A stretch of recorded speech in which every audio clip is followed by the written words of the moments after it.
आधी रात का समय था। पुरानी हवेली में शादी की शहनाइयां गूंज रही थीं।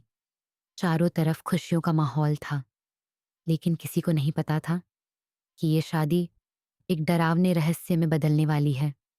अरुण एक गरीब लेकिन नेक दिल लड़का था। उसकी शादी गांव के बाहर वाली पुरानी हवेली में तय हुई थी। दुल्हन बहुत खूबसूरत थी, लेकिन गांव वाले उस हवेली से डरते थे। लोग कहते थे, उस हवेली में आज भी एक भटकती आत्मा रहती है। शादी वाले दिन कुछ अजीब चीजें होने लगीं। हवेली की लाइट बार बार बंद हो रही थी। सारे कुत्ते जोर जोर से रो रहे थे। और दुल्हन कभी अचानक हंसने लगती तो कभी रोने लगती। अरुण की माँ डर गई। उसने अरुण से कहा, बेटा, मुझे ये शादी ठीक नहीं लग रही। लेकिन अरुण ने किसी की बात नहीं सुनी। धीरे धीरे रात हो गई। सुहागरात का समय आ चुका था। कमरे में सिर्फ मोमबत्तियां जल रही थीं। दुल्हन चुपचाप बैठी थी।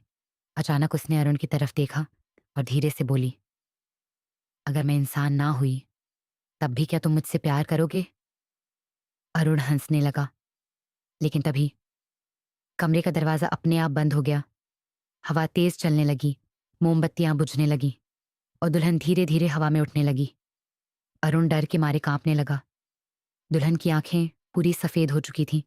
उसके लंबे बाल हवा में उड़ रहे थे। और तभी दुल्हन रोने लगी। वो कांपती हुई आवाज में बोली, मैं 20 साल पहले इसी हवेली में मारी गई थी। मेरी शादी वाली रात मुझे जिंदा जला दिया गया था।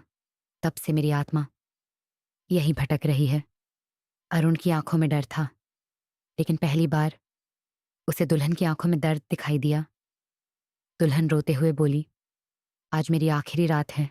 सुबह होते ही मैं हमेशा के लिए खत्म हो जाऊंगी। अरुण की आंखों से आंसू बहने लगे। धीरे धीरे सुबह होने लगी। खिड़की से सूरज की रोशनी अंदर आने लगी। और तभी दुल्हन धीरे धीरे राग बनकर हवा में उड़ने लगी। अरुण जोर से चिल्लाया, मत जाओ।